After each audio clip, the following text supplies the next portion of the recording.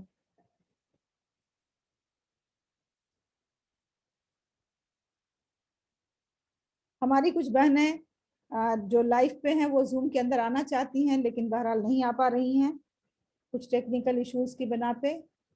تو میں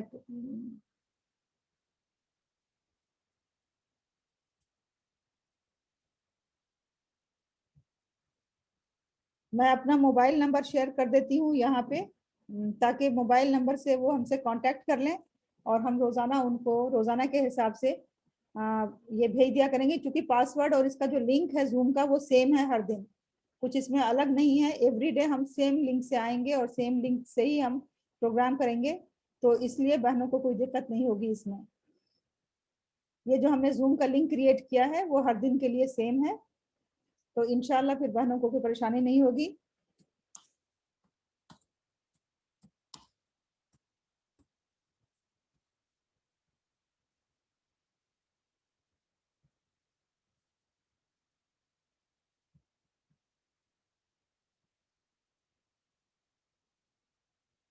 جی اور کسی بہن کا کوئی سوال ہے تو وہ پوچھ سکتی ہیں.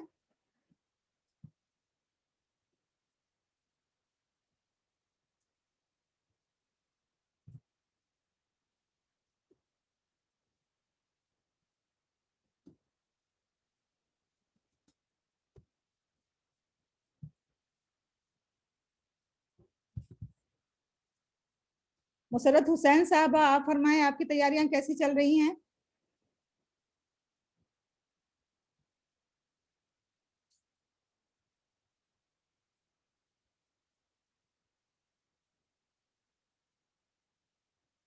مسرت حسین صاحبہ, لگتا ہے مسرت حسین صاحبہ نہیں جڑ پا رہی ہیں. تو میں طلعت صاحب آپ سے گزارش کروں گی کہ آپ دعا کے ساتھ اس محفل کا ہم اختتام کریں تاکہ اللہ تعالی ہمیں مزید توفیق دے, اور کل انشاءاللہ پھر ہم اسی وقت یہاں حاضر ہوں گے تاکہ ہم اپنی بہنوں کے سامنے رمضان کی مزید پہلوؤں پہ غور و فکر کر سکیں اور مزید پہلوؤں پہ روشنی ڈال سکیں.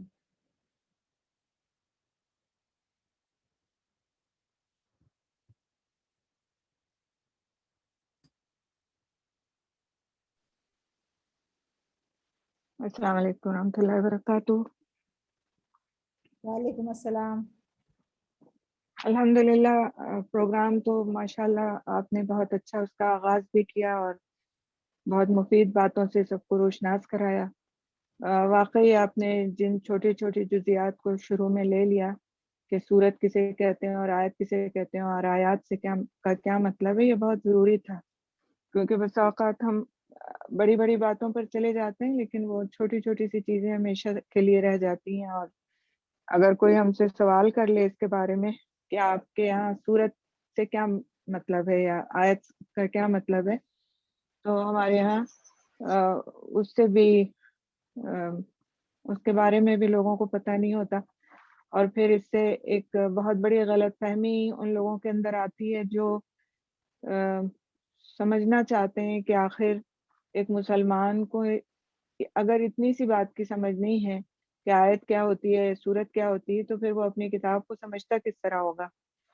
یہ بہت ضروری چیزیں تھیں جن کا آپ نے شروع میں تذکرہ کر دیا. اللہ تعالیٰ آپ کی محنت کو قبول کرے, اور انشاءاللہ پوری کوشش ہوگی کہ جو بھی بہنیں اس پروگرام میں شامل ہوئی ہیں وہ اس سے واقعی استفادہ کر سکیں, اور جب ہم رمضان کا مہینہ ختم کریں تو ہماری زندگیوں میں بہت سے روشن پہلو آ سکیں اور جن سے واقعی ہماری زندگیاں روشن ہو سکیں اور ہماری فیملیز کی زندگیاں روشن ہو سکیں. نہ صرف ہم اپنے لیے سنیں بلکہ اپنی فیملی کے لیے سنیں. اگر اس وقت ہمارے ساتھ ہماری فیملی کے لوگ موجود نہیں ہیں تو ہماری کوشش ہونی چاہیے کہ سارے دن میں کسی بھی وقت ان کے ساتھ جو کچھ ہم نے سنا ہے اسے ضرور شیئر کریں. نہ صحیح لفظ بلفظ جو کچھ ہمارے ذہن میں رہ جاتا ہے, کم از کم ایک بات ضرور اچھی سب کے ساتھ شیئر کریں, کھانے کے موقع پر, ناشتے کے موقع پر, یا جس وقت بھی فیملی کے سارے لوگ اکٹھا ہوتے ہیں کہ آج ہم نے اس پروگرام میں یہ چیز سیکھی یا ہماری معلومات میں اس بات کا اضافہ ہوا. تو اس سے انشاءاللہ بہت خاطر خواہ نتیجے نکلیں گے, کیونکہ رسول اکرم صلی اللہ علیہ وسلم کی حدیث کا مفہوم ہے کہ اس شخص کا چہرہ تر و تازہ ہو جو میری کسی ایک بات کو سنے اور اسے آگے تک پہنچائے. تو چہرے کی تر و تازگی کے لیے آج ہم کیا کچھ نہیں کرتے ہیں. ہر شخص کو فکر ہوتی ہے کہ اس کا چہرہ اچھا نظر آئے, تر و تازہ نظر آئے. تو یہ ایک چھوٹی سی نیکی ہے جو انسان کے چہرے کو شادابی بخشتی ہے. تو اس نیکی کو ہمیں رمضان کے مہینے سے اپنے لیے لازم کر لینا ہے کہ انشاءاللہ اب یہ میری زندگی میں میرے ساتھ ساتھ بات چلے گی کہ میں اپنے نبی کی کسی نہ کسی ایک بات کو لوگوں کے ساتھ, سب سے پہلے اپنے گھر والوں کے ساتھ شروعات کروں گی تو اس کو آگے پہنچاؤں گی.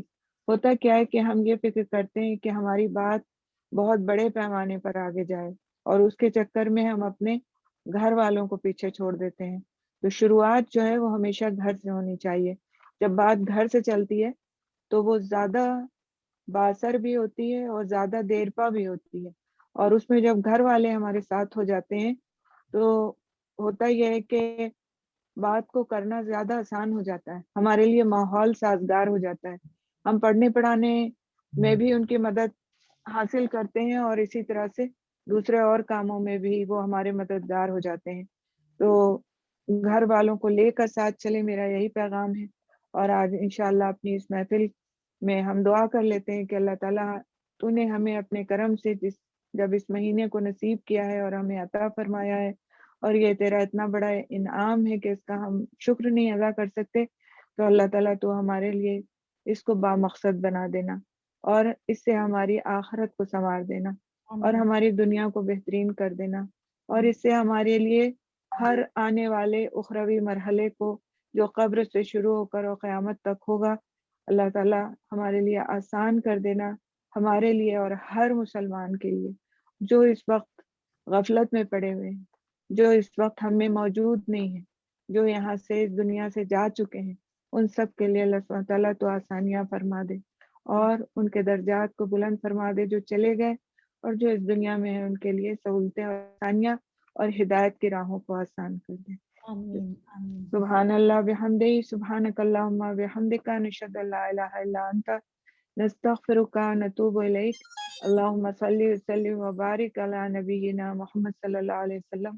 السلام علیکم ورحمۃ اللہ وبرکاتہ. وعلیکم السلام. بہت بہت شکریہ آپ کا طلعت صاحبہ, بہت ہی آپ نے جامع دعا یہاں پیش کی. اللہ تعالیٰ ہماری دعاؤں کو قبول فرمائے اور اس چھوٹی سی کوشش کو قبول فرمائے. ناظرین, آپ سے انشاءاللہ پھر کل ملاقات ہوگی, تب تک کے لیے اپنا ڈھیر سارا خیال رکھیں اور آپ سب کو رمضان کی بہت بہت مبارکباد. اللہ حافظ. مبارک.